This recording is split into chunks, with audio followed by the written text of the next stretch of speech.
we are really very, very thankful to Professor Jamal Malik, who accepted to give a keynote speech. As Anna-Laura said, we struggled in having this decompartmentalized approach of mission preaching and this notion of praise. And so thank you very much for answering our call. I mean, I also know that the very notion of race is something not very comfortable for different colleagues because of different backgrounds. And I think for the ethnologists, it's particularly uncomfortable, I would say. But so thank you for accepting to discuss with us those notions and sharing your inputs and perspectives. Thank you very much. So just a few words, like present and introduce you. So Professor Jamal Malik is a retired professor, just freshly retired from the University of Erfurt in Germany. He was professor of Islamic studies and the chair of religious studies. And I mean, his work focused on Islam and Dawah and Islamic proselytism in the modern age, but also on Sufism and dialogue. So thank you again for accepting our invitation, and the floor is yours. Well, thank you very much indeed for this nice invitation to an even nicer city. We already had, you know, this kind of first impression of the nice environment yesterday evening, and became pretty late while actually arriving the hotel. And as we heard, there was also a hacker kind of attack. So, you know, everything that you need for a nice workshop was there. And so I'm also thankful for, you know, for the invitation. And so far, as I had the chance to go into different fields of mission, particularly in regard to the local clergy. Well, the local clergy, actually the actors and the victims of, you know, the racial discourses. So I tried to find some, you know, instances about this. And to be honest, I was not very successful in, you know, finding these things in the Muslim context. So so the whole thing that I'm going to present now is kind of a first attempt to organize these topics like mission, race, and religion, and then of course the colonial and post-colonial context. I've also been asked to present a kind of a longer kind of a keynote. So I'll try to do that now, and start with a few, you know, ideas and notions about religion, and, you know, how that works in the context of modernity, colonialism, and so on, before coming to the major topic. Now, as we know, as we see, we have some sort of a resurgence of religion, right? People talking about the return of the gods and reprivatization of religion and so on. And we are therefore invited to unravel the profound influence of race now in the Muslim context on the perception of holy men, for instance. This is one topic which I did not find in the nice and, you know, eloquent papers presented. So I will be focusing on the holy men, particularly the Prophet Muhammad. I think it is through this lens that we gain insight into the power dynamics, tensions, and challenges that shape the mission field. Now, the resurgence of religion witnessed globally since the 18th and 19th century has been accompanied by a surge of social religious movements actively engaged in missionary works. So in the Muslim context, the idea of mission is rather new. Of course, you did have some movements like the Ismailiyya and so on in pre-modern era, but basically the Muslim mission starts, right? And I will come back to that in detail in the modern period. Concurrently, the role of religion as a social construct has evolved, profoundly influencing issues of equality and discrimination. Within the Islamic context, the initiatives focused on da'wah, the invitation to Islam. They serve as a vessel for propagating the faith. Da'wah encompasses both proselytization, that is missio in externa, aimed at non-Muslims, and primarily re-Islamization, the missio interna, targeted at Muslims. Rooted in the Quran and the tradition of the Prophet Muhammad, the call to Islam emphasizes the establishment of an upright society through collective efforts to invite people towards goodness, enjoy what is right, and forbid what is wrong. That is the Quranic verse, Surah 3, verse 104, usually used in the context of that. While the mission aims to spread the message of Islam, it is crucial to acknowledge that racism has seeped into the historical and cultural context of Islamic society.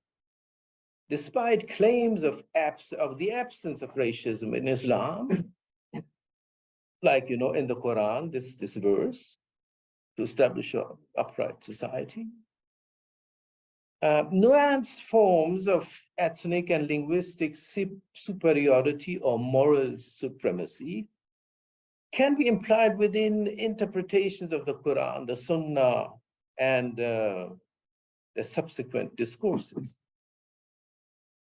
This has given rise to various manifestations of social and spatial segregation, casteism, confessionalism, and systematic and institutional racism within Islamic contexts.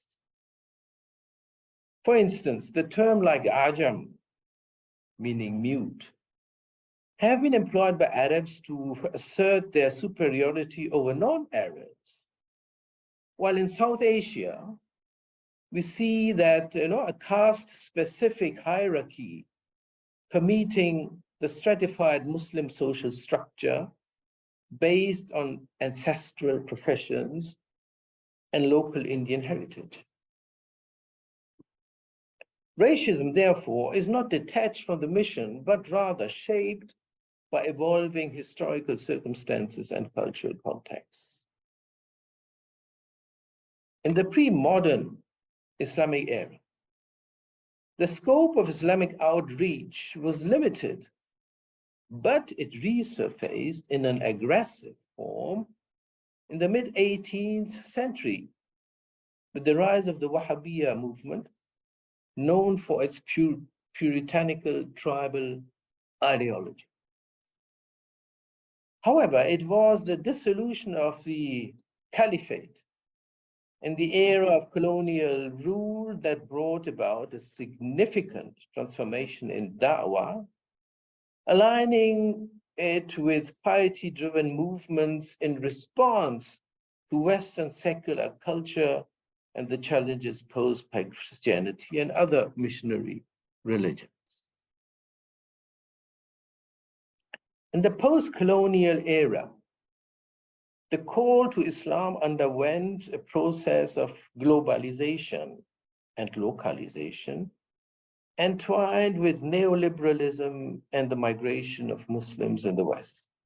As a result, the Islamic mission expanded into various domains, including social welfare, education, politics, sports, and more recently, encompassing topics such as gender relations, self-help, and interfaith dialogue.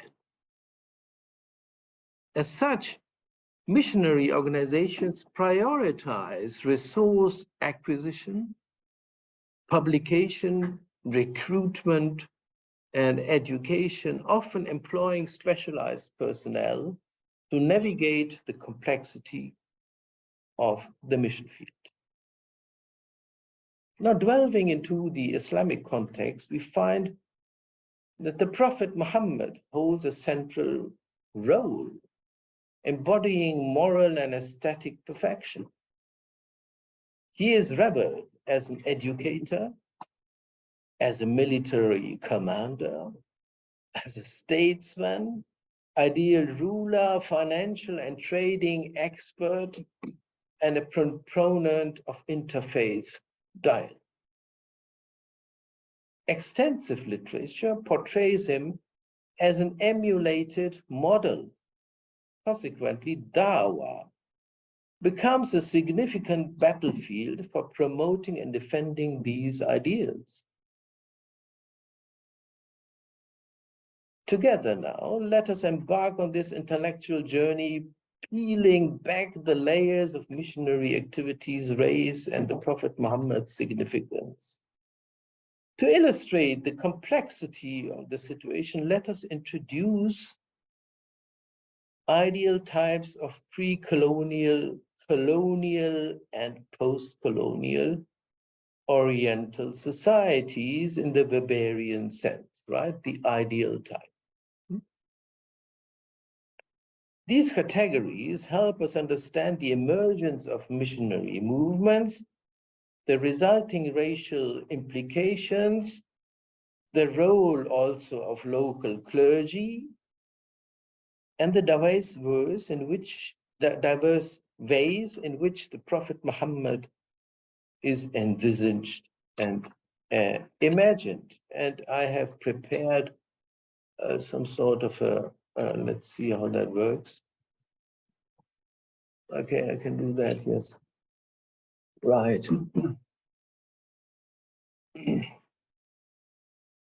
Okay.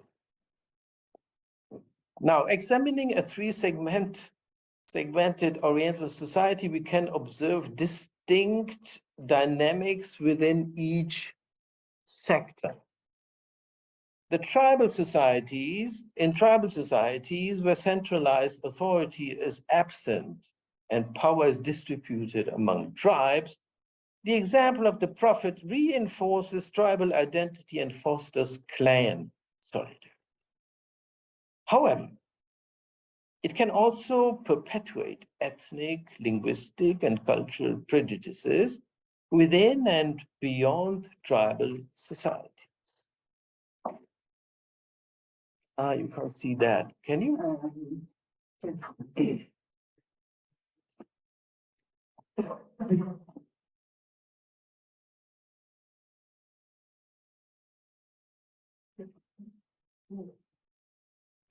Okay. Yes, thank you. In traditional urban settings characterized by artisans, merchants, monumental buildings, and so on, the teachings of the Prophet are often invoked to promote a message of tradition that aligns with the social, spatial, and cultural biases of the urban community. This can reinforce existing social hierarchies and preferences within urban society. I'll come back to all these issues in a minute. In the traditional agrarian society context, where social mobility is limited and casteism prevails, the role of the Prophet can either reinforce existing discriminatory practices or be utilized to challenge and transform them, depending on the interpretations and actions of those involved. In all these societal sectors, tribal, urban, agrarian, the Prophet Muhammad plays a significant role in shaping identity and fostering solidarity through various discourses and practices. In tribal societies, the Wahhabiyya represents a manifestation of dawah that critiques established sacerdotal authorities and popular practices associated with Islamic mysticism or Sufism. The movement prioritizes the Arabic Quran as the sole source of guidance and considers the Prophet a human transmitter of the message to be individually practiced. You see, they have a specific imagination of the Prophet. A human transmitter. Somebody has called, some Western scholar called it the postman. The Puritan Islamic mission seeks to purify religion from perceived un-Islamic elements, but it can be seen as having close ties to cultural discrimination.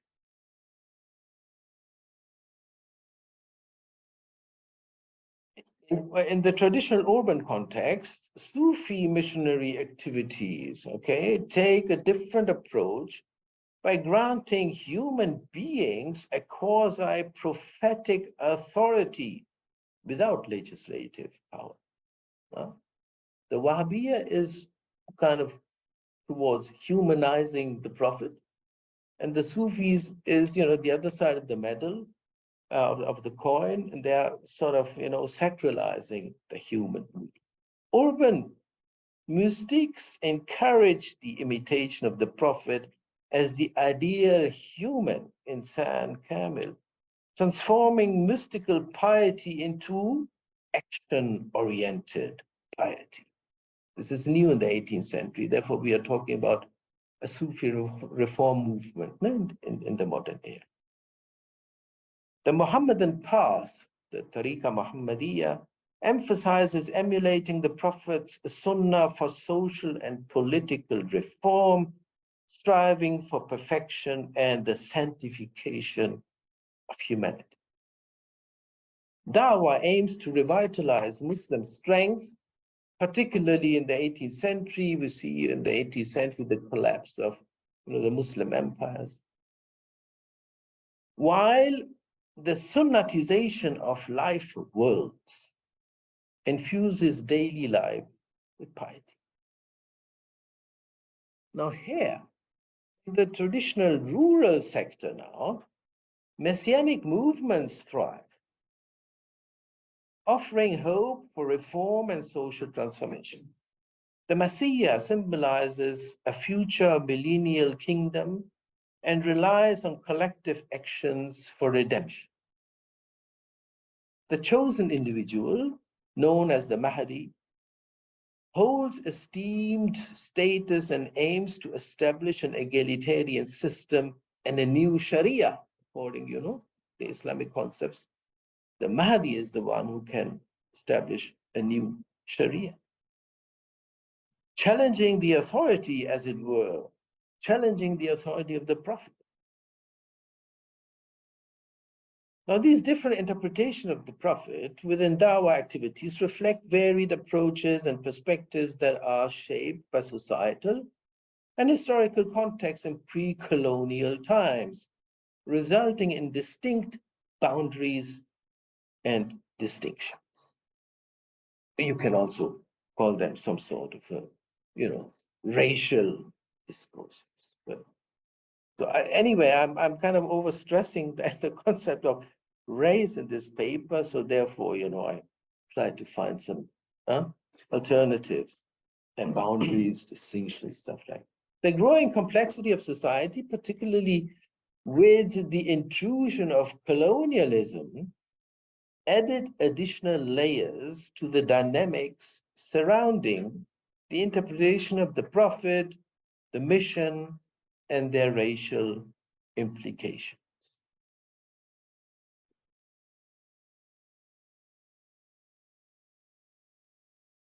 Now, here, you have, these three sectors, and in these three sectors, in two sectors, you see colonial sectors evolving, right?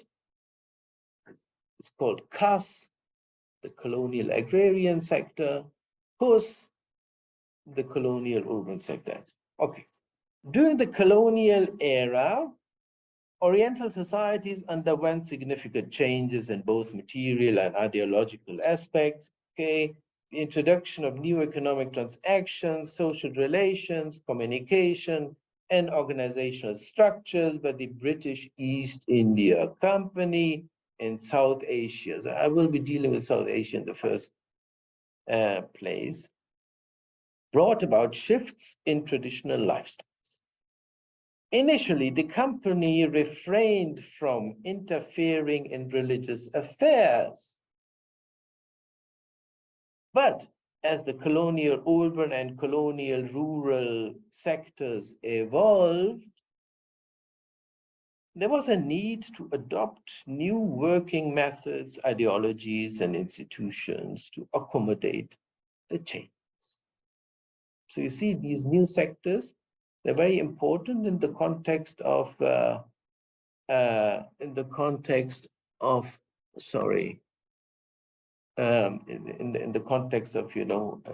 Oriental societies.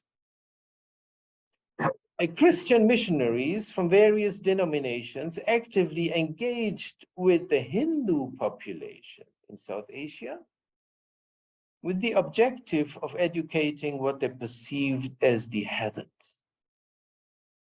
However, the approach educating the native population was initially unclear and conflicting. They didn't know what to do, actually. So they focused on Bible reading. So while promoting Bible reading became a key factor initially, raising funds for missionary work posed significant challenges, as the mission to convert heathens clashed with the purely secular interests of the East India Company. And so, that is a bit different initially from the Portuguese scenario. Nonetheless, the issuance of the East India Company's charter in 1813 elevated the company's status and granted it governing powers in India, which of course accelerated missionary activities. With these institutional changes, Christian missionaries from diverse backgrounds openly engaged. Now, I have to kind of mute this for a moment.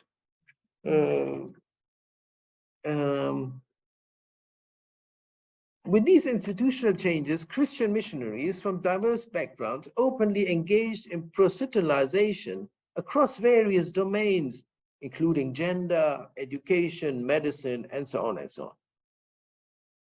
They often collaborated with local clergy, frequently recruited from socially marginalized Hindu Bhakti sects and trained in a unique way. These clergy members drew upon their knowledge of local customs and traditions, incorporating elements such as hymnic poetry and devotional songs rooted in regional Bhakti movements. The emphasis on establishing a personal and emotional connection with God, which was seemingly common to both Bhakti and Christianity, facilitated the harmonization of existing cultural practices and traditions. Thus, the intrusion of colonialism and the activities of Christian missionaries brought incremental complexity to Oriental societies, impacting the interpretations of the prophet, the mission, and their racial implications. As European missionaries and indigenous clergy interacted in South Asia, a multiple of factors contributed to the emergence of tensions. Cultural disparities, language barriers, and divergent interpretations of Christianity all played a role in shaping these complex encounters. The clash between the worldviews of Western missionaries, local clergy, and indigenous communities underscored the challenges inherent in cross-cultural exchanges. Complicating matters further was the religious pluralism that characterized early colonial South Asia. You see, Muslims practiced caste traditions, while Hindus displayed reverence for Muslim saints and their tombs. In village settings, Hindu and Muslim communities coexisted, influencing each other's belief and giving rise to unique sects that synthesized elements from both Hindu and Muslim faith. So you have a quite colorful scenario in which, mission starts to work. However, conversion was historically viewed as apostasy in Islam, carrying severe social and legal repercussions. This created significant barriers for Muslims seeking to convert to other religions, and it is vital to explore the racialization, as we will do today or the next day, of Muslim religious affiliation. Consequently, the influence of Muslim converts to Christianity in propagating the faith in South Asia remained relatively restricted. And so I will then deal with another matter now.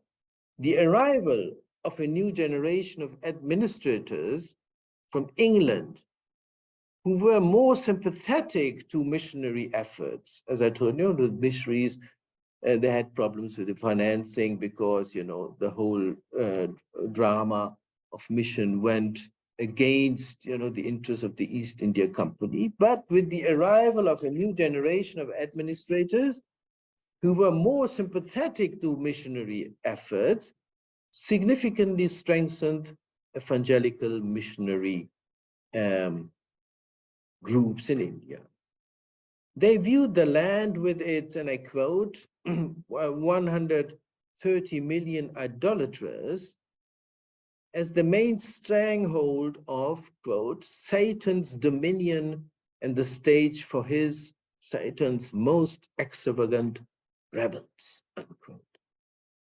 Influential figures like Thomas Macaulay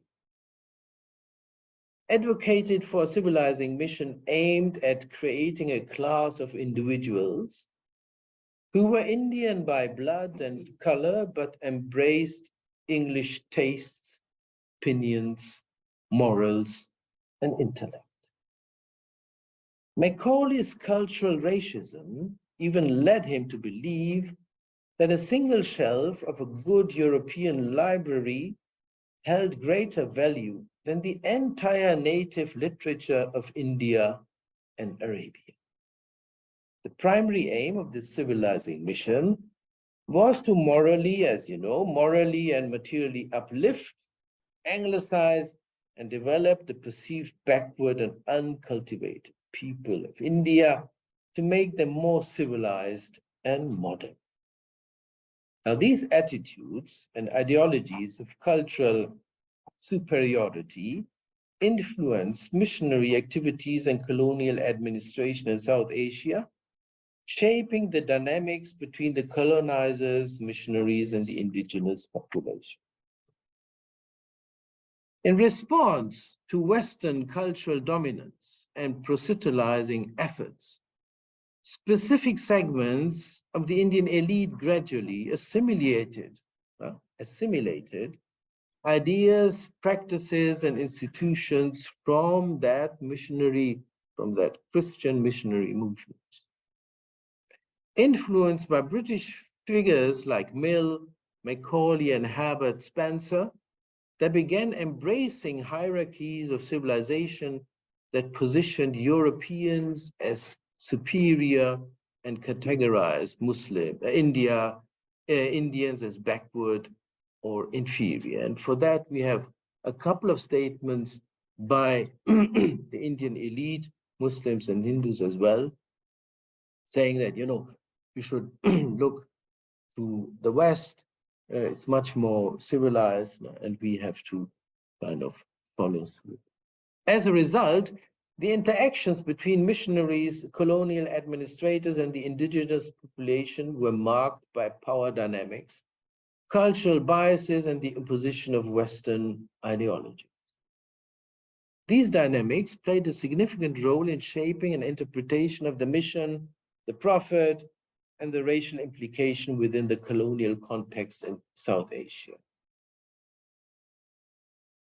Then what happens in the middle of the 19th century is a major upheaval in India. It's called the events of 1857, known by different means, such as a mutiny or a freedom struggle, depending on the different point of views. That had a significant impact on the socio-political landscape. I won't go into the background of this event, 1857, but it marked a kind of a watershed for the British as well as for the Indian. Now, the revolt was violently suppressed by the British, leading to India's incorporation into the British Empire. The evangelical accounts of the revolt reinforced the belief in the necessity of further conversion efforts to enlighten the barbarous heathen Indians. Missionary writings transitioned from perceiving primitive peoples as innocent and childlike in the late 18th century to considering many non-Europeans at the lower rungs of the racial cultural hierarchy. This is a difference you see in the 18th and 19th century missionary writing. In the light of the influence of evangelical Orientalism, specific Muslim movements responded by engaging in da'wah, incorporating and internalizing elements of the colonial civilizing mission as part of their own endeavors for self-civilization.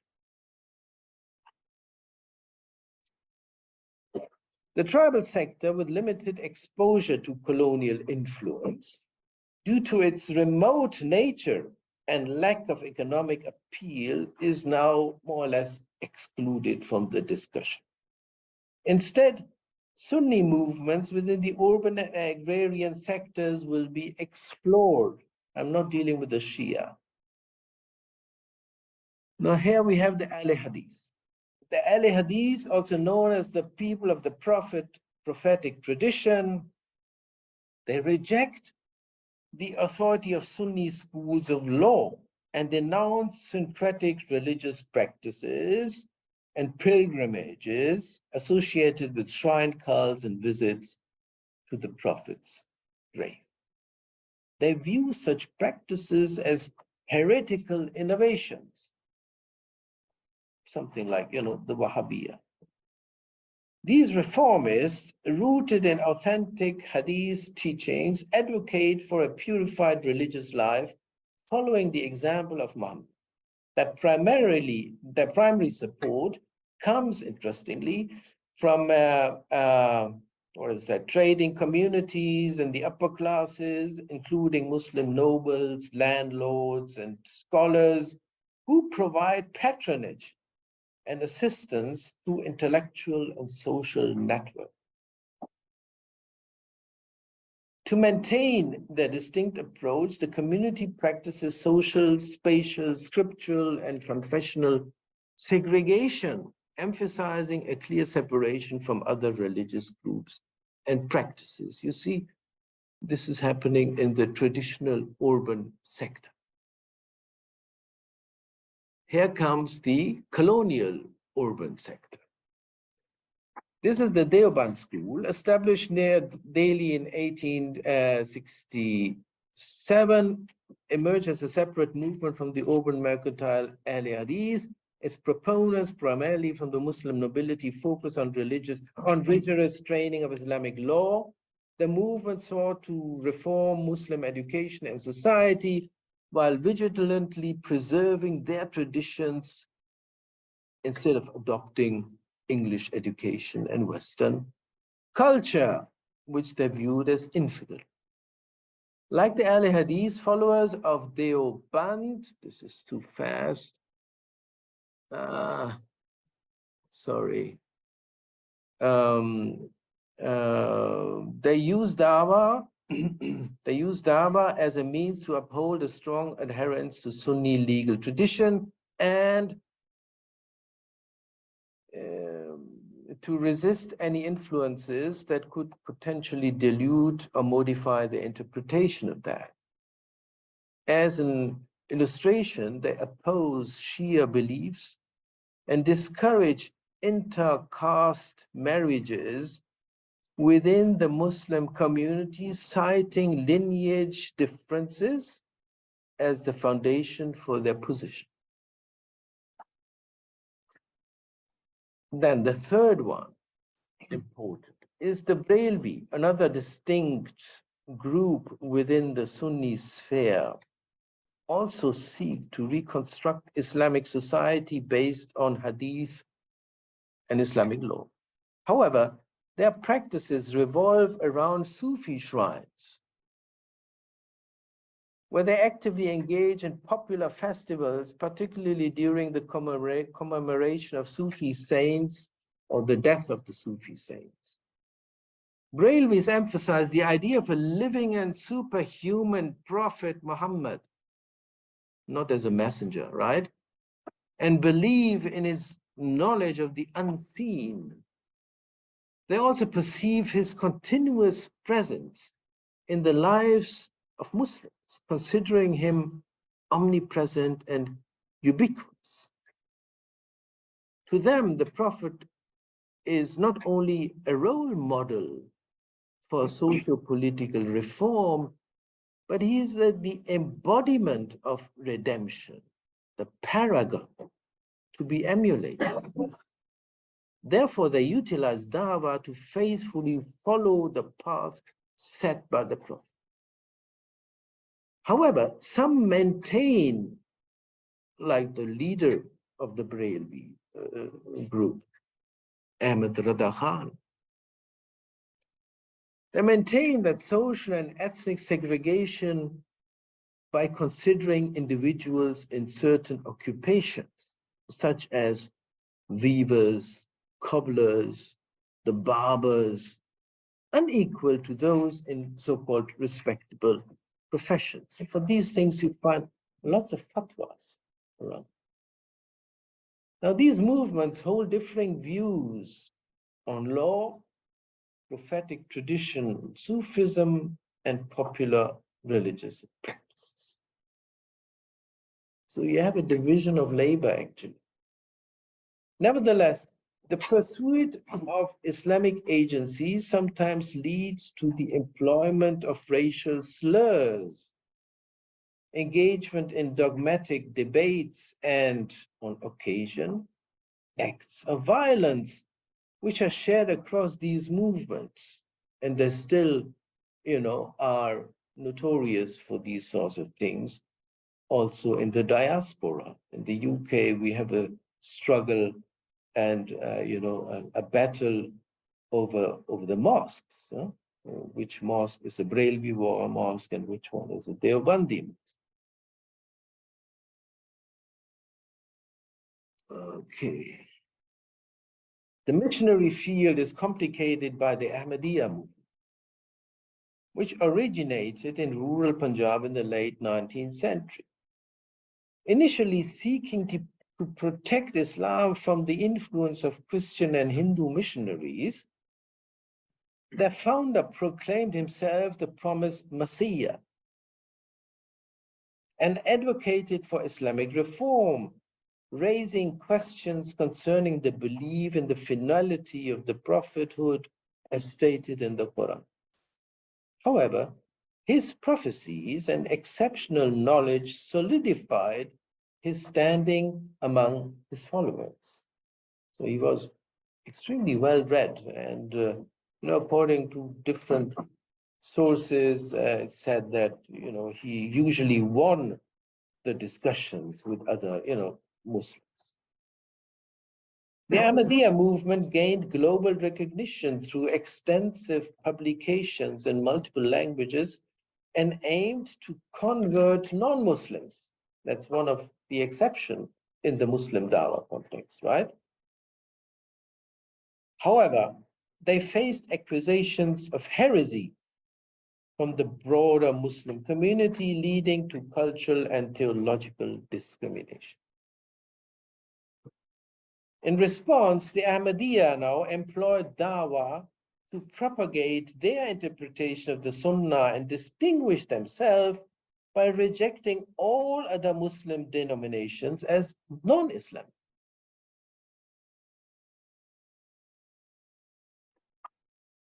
These developments reflect the complex interaction between colonialism, religious movements, and cultural dynamics in South Asian missionary fields during this era. Okay. I don't know. It has a kind of its own life.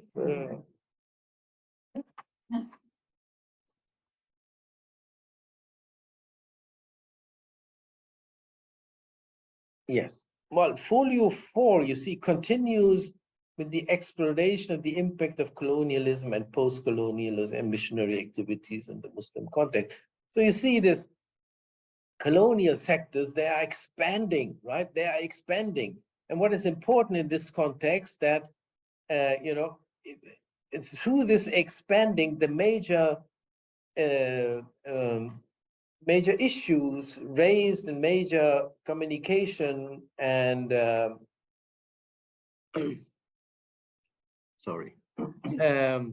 is happening between the traditional sectors and the colonial sectors, right? So I'll come to that if this thing lets me. As we see, the expansion of colonial powers had profound effects on colonized population, bringing about significant changes in various aspects of life. Okay, the legal reforms, economic transformation, educational shifts, normative adjustment, socio-political, spatial reconfiguration were all outcomes of this interaction. Fine. Motivated by the Christian civilizing missions, the colonial powers presented their actions as a means to bring salvation and progress to the colonized people. The rise of scientific racism, influenced by Darwin's publication, further entrenched institutional racism. Anthropometry and taxonomic classifications were used to maintain distance and perpetuate commercial and political colonialism. That's what is interesting. If you look into the structure of colonial urbanization, there you find, these distinctions very much. When the Europeans or the colonialists establish sort of new city areas, next to the old city. Okay, evangelical Orientalism had far-reaching influence, even among the local clergy. Here it is. An example now for this, and I'm very thankful actually to the organizers that I have had the chance to go into different sort of sources, is seen in the publication Noor Afshan. Oh, what happened? Noor Afshar. Light Scattering. That is an Urdu weekly published by the Presbyterian Mission in colonial Punjab from 1873 to 1944. You see, and it is actually in digitalized form. It's available in Lahore at the fourth at the FC College. What's that? Forman College. Yes, in Lahore. Now, interestingly, the magazine, it's an Urdu magazine, but it's highly linguistically Perso-Arabized. Had the objective of delivering unbiased and inclusive content of high quality. I was amazed while reading it because it read like you know, stuff written by an alim. You know, you just had to kind of change the words, specific words, Muslim words, into Christian Muhammad instead of, you know, Christ and so on. Now, its editorial board comprised representatives from the Muslim majority community, the Sunnis, also from the Ahmadis, they were hereticized later, and Indian Christians, ensuring a wide range of perspectives here incorporated.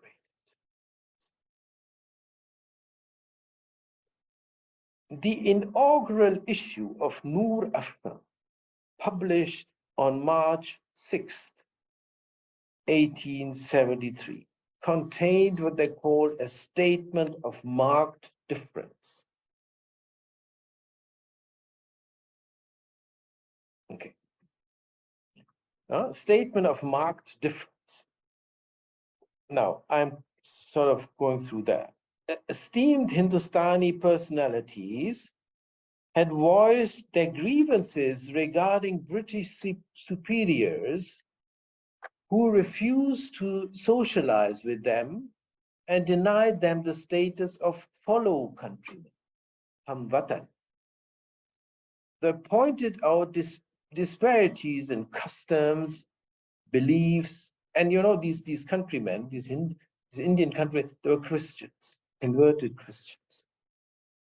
They pointed out disparities in customs, beliefs, religion, nationality, and the perception that they were considered mere servants and slaves.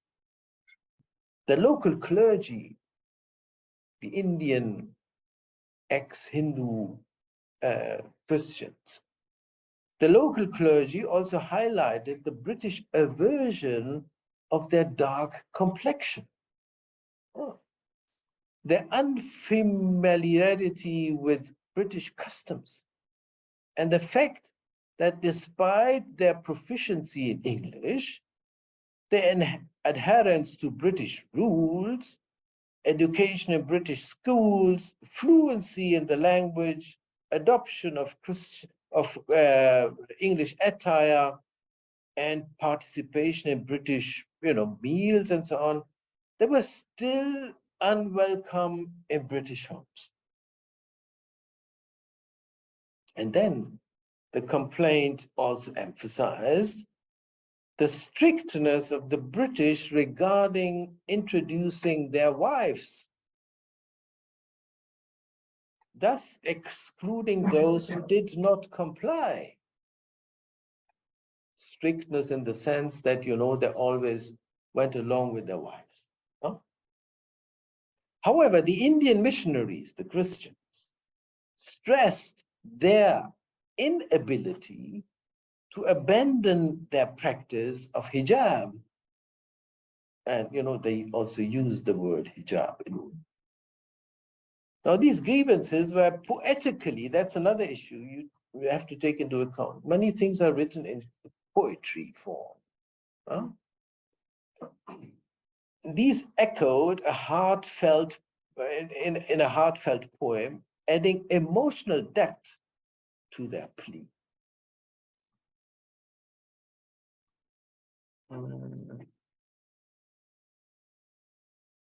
What is this? What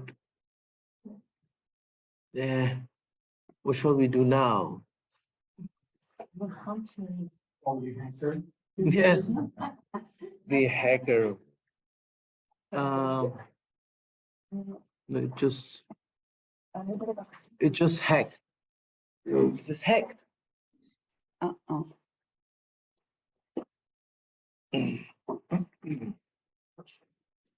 So.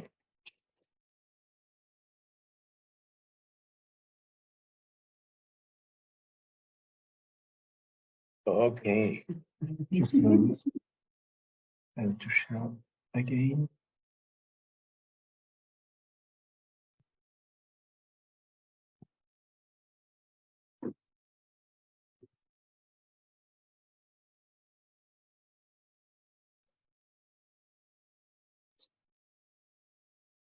Okay, right, here's another one. This is from 1944. Here, I mean, you know, this image is quite interesting. You see a white lady with a white baby, you see, this is a Christmas issue, the last actually of this Nure. Okay.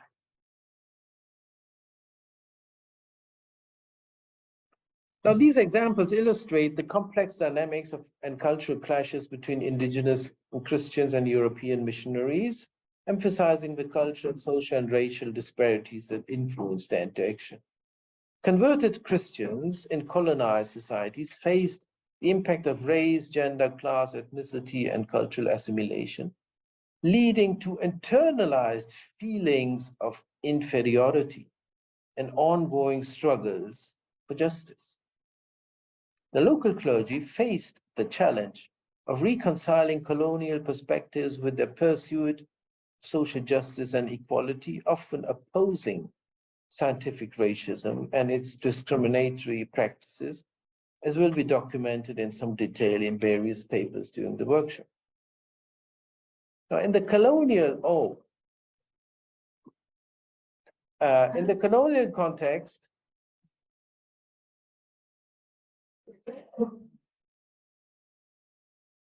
okay, yes, perfect.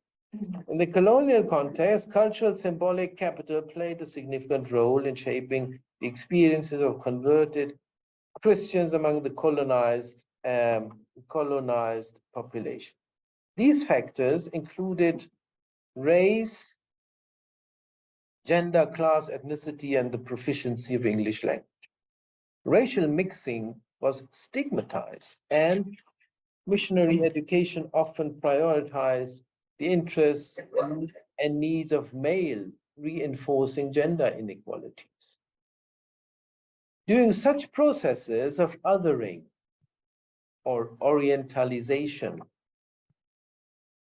Indians internalized aspects of colonial habitus, including ideas of improvement and discipline, as well as newly established hierarchies of civilization.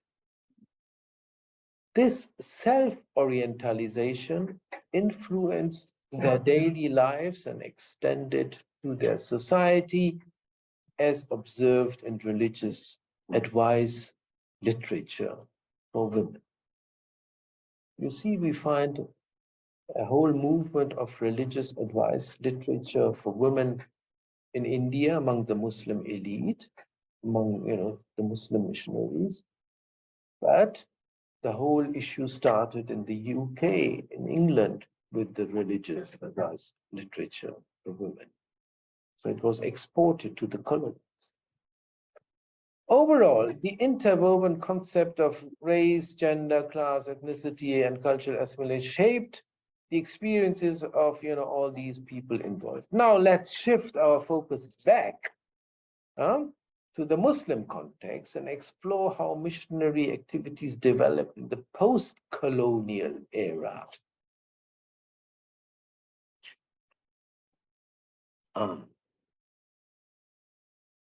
Right, you all know this one. So the tribal sector, the Wahhabiyya gained international prominence in the 1970s through its Islamic outreach efforts supported by the state.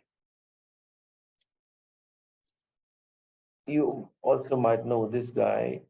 The Ahmadiyya community exerted a notable influence in the traditional agrarian sector, attracting the attention of peasant urbanites, okay, undergoing challenges during their transition from rural to urban environments.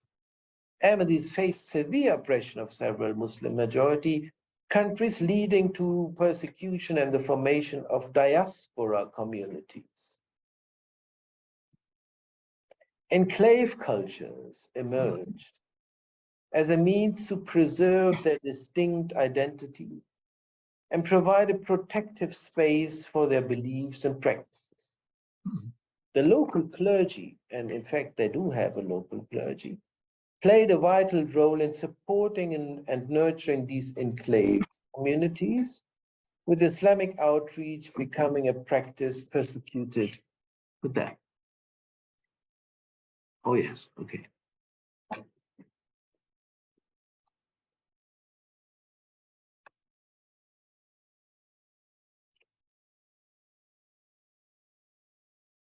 In the traditional urban sector, there's a couple of shrines and so on. Institutions such as madrasas, shrines, and mosques hold significant influence, prioritizing religious practices and traditions. Islamic outreach efforts play a secondary role in this context. However, cultural racism and accusation of non-Muslim status can arise during religious occasions. These occurrences highlight the presence of discriminatory attitudes and challenges related to religious identity within this sector. But significant changes have taken place in the colonial urban and the colonial agrarian sector. In the colonial agrarian sector, alongside Hindu revivalist movements and political Islam movements, the Tablighi Jama'at, a missionary community, emerged. Launched in 1927, the Deobandi Jama'at involves lay preachers who strive to revive the faith of ordinary Muslims by actively living according to the teaching of the Prophet, some sort of a living hadith. The movement attracts followers, interestingly, from various social strata and professions, including tradesmen, junior civil servants, people from the military, wealthy individuals, and peasant urbanites. The annual meeting, as you might know, at the headquarters in Pakistan have gained significant prominence, positioning them as the second largest gathering in the Muslim world, possibly due to their sectarian antagonism towards non-Deobandis. In the colonial urban sector, okay, here, lay preachers, living hadiths, and so on, Puritan, okay.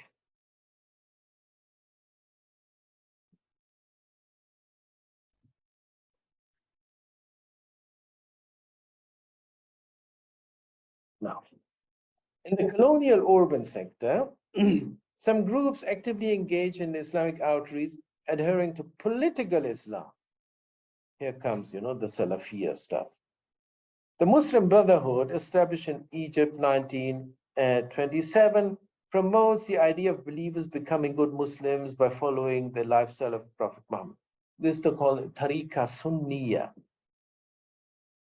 And the Dawa Salafiyya advocates emulating the practice of the Prophet's companions and returning to early Islamic ethical standards.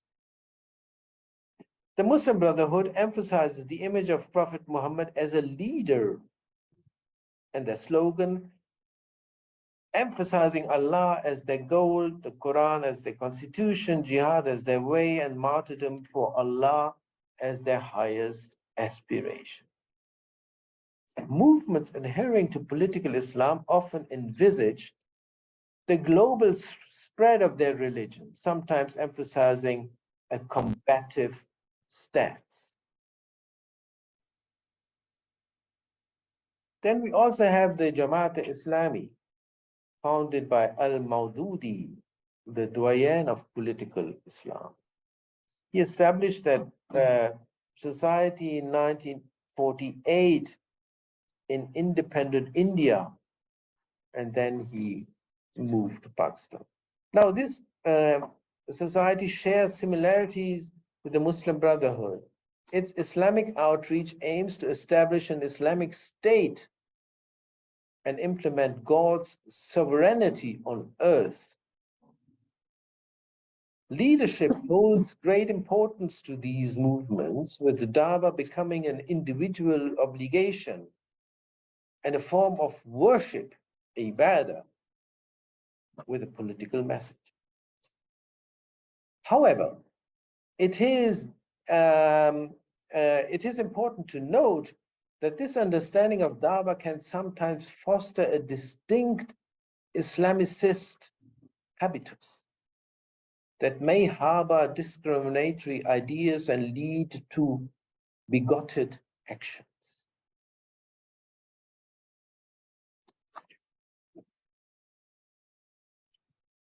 In the post-colonial era, shaped by globalization and localization, Muslim missionary communities have undergone diverse transformations.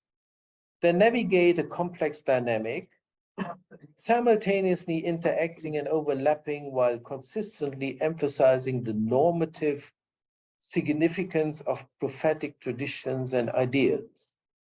I'm sure you can also find these things in the Christian missionary context, no, where Jesus Christ plays a major role. This engagement sometimes involves contentious exchanges with explicit statements and actions that highlight their distinctiveness and also solidarity. The Muslim community's sensitivity to these issues, the issues related to the Prophet, stems from the Prophet Muhammad's pivotal role throughout Islamic history. He is regarded as the divinely ordained exemplar and a reference point for social and political reform, embodying practiced ethics and truthfulness. Within this framework, now Sufi-inclined groups, such as the Brailwis, have shown a particular inclination to respond to perceived insults against their deeply held beliefs, as seen in their reactions to works like the Satanic Verses and the cartoon affairs. It's interesting, that the Wahhabis wouldn't actually react in that matter, in that way, like the Brailwis would do.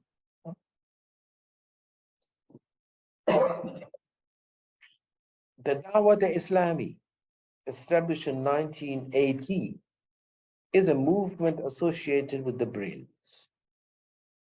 Like the Tablighi Jamaat, it is generally apolitical, although some leaders have gained political prominence among their primarily urban peasant followers.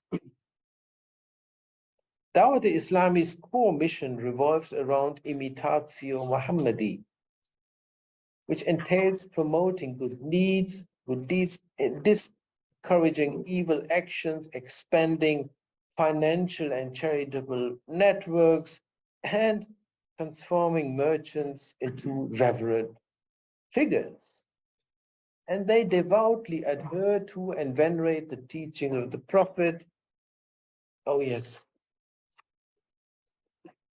Oh, sorry. What shall I do now? Yes, okay.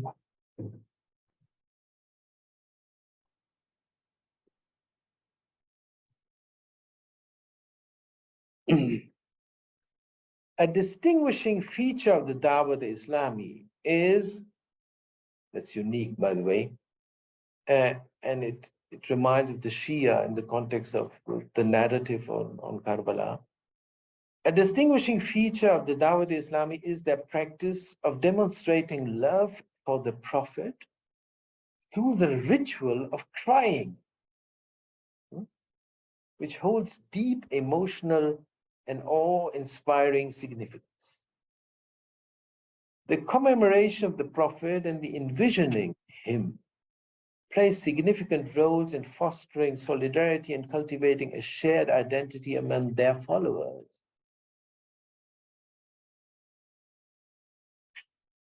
Dawah Islami and Tablighi Jama'ah are countercultural movements with differing perspectives on Western lifestyles and secular societies.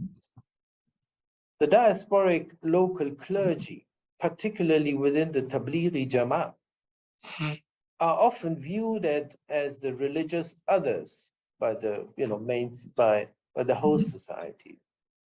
And this results in sort of a self-exotization and a sort of an isolation. And on the other hand, then, of course, security and vigilance by the local authority. However, there is significant hostility between these two groups, right? The Tablighi and the Jama'ah. The Dawah Islami accuses the Tablighis of receiving funds from Saudi Arabia and labels them Satanists and murderers of Prophet Muhammad. On the other hand, the Tablighis perceive the Dawah Islami as practicing polytheism. You see, these are, hefty words, shirk on the one hand, and then, murderers of the Prophet Muhammad. So this is some sort of a racism. Now, and finally, yes, an emerging trend is the rise of televangelists who challenge the authority of established scholars. Well, these young preachers, often dressed in Western attire, have gained public prominence through satellite television and internet. They cater to an Islamic-oriented bourgeoisie and that associates financial success and entrepreneurship with Prophet Muhammad. They emphasize the empowerment of lay individuals in religious matters and stress the link between preaching, piety, and economic prosperity. Pursuing economic productivity becomes the primary measure of religious authority and devotion. This phenomena reflects a form of races without racism that promotes individualism and lifestyle choices as superior. Thus, in the post-colonial era, Muslim missionary activities have diversified. Enclave cultures have formed among persecuted groups like the Ahmadis. Movements such as the Tablighi Jamaat and Dawah Islami aim to revive faith among ordinary Muslims. Political Islamist groups like the Muslim Brotherhood and the Jamaat Islami prioritize global Islamic expansion and state establishment. Sufi-inclined groups like the Brailwi strongly respond to perceived insults against the Prophet Muhammad. And televangelists appeal to the rising middle class, linking piety to economic prosperity. These communities navigate complex dynamics, overlapping while upholding prophetic traditions. Now, allow me finally to conclude this address by emphasizing the importance of examining such kind of society and the perceptions of Prophet Muhammad among missionaries, or for that matter, perception of the Prophet or holy men among missionaries. Such exploration reveals nuanced images that are shaped by societal and social structures and historical contexts. Within this framework, it becomes evident that different sectors, including tribal, traditional, urban, and so on, hold distinct views regarding the sacred or the prophet or the holy men. During colonial times, the emergence of diverse images of Muhammad was influenced by societal changes and Anglican missionary agendas. Muslim missionaries seeking to pursue a self-civilizing mission blended Islamic notions with Victorian discourses, thereby expanding the semantics of racism. In the post-colonial era, the activities of Muslim missionaries were influenced by neoliberal pious elites, reflecting a diverse landscape and impacting diaspora contexts. Consequently, the missionary field became contested with multiple imaginations of the Prophet, leading to conflicts, intolerance, and racism. Islamist groups sometimes strive for normative uniformity now among Muslims, and this can result in instances of Islamicist racism. This is a new kind of a figure that has been developed among Islamicist group called Fiqh al-Dawah. They try to standardize Muslim missionary activities. So in this context, the workshop Race Missions Missionary Field Practices becomes an invaluable platform for delving into the intricate dynamics of race and mission.